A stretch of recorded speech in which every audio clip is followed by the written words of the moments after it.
कि गिरता हुआ रुपया। सर रुपये आज ऑल टाइम लो पर है। जब मई 2014 में ये सरकार बनी थी तब एक डॉलर 58 रुपए के आसपास मंडराता था। आज एक रुपया 87 रुपीज के आसपास मंडरा रहा है, which is an all time low. Currency गिरती है तो देश की प्रतिष्ठा गिरती है। तमाम देश एक दूसरे देश को कितना सम्मान देना है ये इस बात से भी तय करते हैं कि उसकी करेंसी की कितनी वैल्यू है। और अगर हमारी इंटरनेशनल पहचान कमजोर होती है तो हमारी अर्थव्यवस्था भी कमजोर होगी। सर इसके साथ साथ जैसे जैसे रुपया गिरता है हमारे देश में इन्फ्लेशन वैसे वैसे बढ़ती है। इसलिए क्योंकि हम बहुत सारी वस्तुएं इंपोर्ट करते हैं तो इंपोर्टेड इन्फ्लेशन भी हमारे देश के टोटल इन्फ्लेशन का एक बहुत बड़ा हिस्सा है। मैं आपको उदाहरण के तौर पे बताना चाहूंगा सर कि मान लीजिए एक शर्ट हम अमेरिका से खरीदते थे 74 रुपए की पिछले साल, क्योंकि एक डॉलर 74 रुपए का था। आज वही शर्ट खरीदने के लिए हमें 86-87 रुपए देने पड़ेंगे, यानी कि भारत के लिए वो कॉस्ट पड़ेगी, भारत के बायर के लिए कॉस्ट पड़ेगी और इन टर्न वो ज्यादा कॉस्ट आम आदमी को पास ऑन करी जाएगी। सर 5 प्रकार की इन्फ्लेशन बढ़ रही है क्योंकि डॉलर बढ़ रहा है और रुपया गिरता जा रहा है, रुपये न्यूनतम स्तर पे आके खड़ा हुआ है। पहला है food inflation. Sir Bharat edible oils और पल्सेस बड़ी मात्रा में इंपोर्ट करता है। भारत की खपत का 56% एडिबल ऑयल हम इंपोर्ट करते हैं और भारत की पल्सेस की कंजम्पशन का 15% क्वांटिटी हम इंपोर्ट करते हैं। जब इतनी बड़ी क्वांटिटी में हम ये चीजें इंपोर्ट करते हैं तो अगर रुपया गिरेगा, डॉलर कमजोर होगा तो हमारा फूड इन्फ्लेशन बढ़ेगा।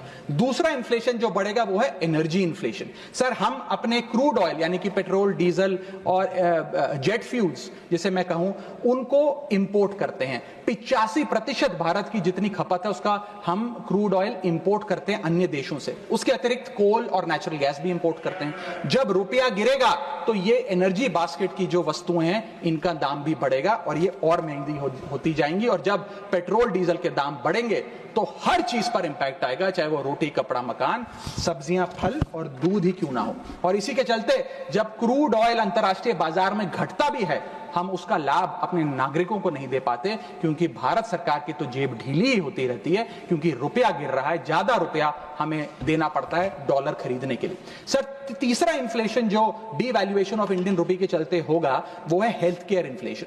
बल्क ड्रग्स, मेडिकल इक्विपमेंट्स और हेल्थ केयर कंज्यूमेबल्स बड़ी तादाद में अन्य देशों से भारत खरीदता है जिसके सारे कॉन्ट्रैक्ट्स डॉलर में सेटल किए जाते हैं।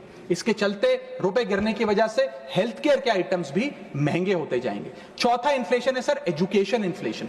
लाखों लोग, भारत के लाखों बच्चे विदेश में पढ़ाई करते हैं। माँ बाप कमाते तो रुपए में हैं लेकिन ट्यूशन फी, अकोमोडेशन फी, लिविंग एक्सपेंसेस ये तमाम चीजें डॉलर में खर्च करने पे मजबूर होते हैं। इसीलिए सबसे ज्यादा अगर किसी को हिट करेगा ये डीवैल्यूएशन ऑफ द इंडियन रुपी तो उन लोगों को करेगा जो विदेश में पढ़ रहे हैं। सर आज से 4 साल पहले एक संपन्न परिवार अगर अपने बच्चे को यूनाइटेड स्टेट्स ऑफ अमेरिका में 4 साल का अंडर ग्रेजुएशन कोर्स कराने के लिए भेजता था तो करीब करीब 1 करोड़ रुपए का खर्चा आता था। आज क्योंकि डॉलर इतना मजबूत और रुपया इतना कमजोर हो गया है ये अमाउंट बढ़ के 2 से 2.5 करोड़ रुपए हो गया है। सर इसी के साथ साथ मैं बताना चाहूंगा कि 5वीं बड़ी इन्फ्लेशन जो इस देश में होने जा रही है गिरते हुए रुपए के चलते वो है इलेक्ट्रॉनिक्स इन्फ्लेशन।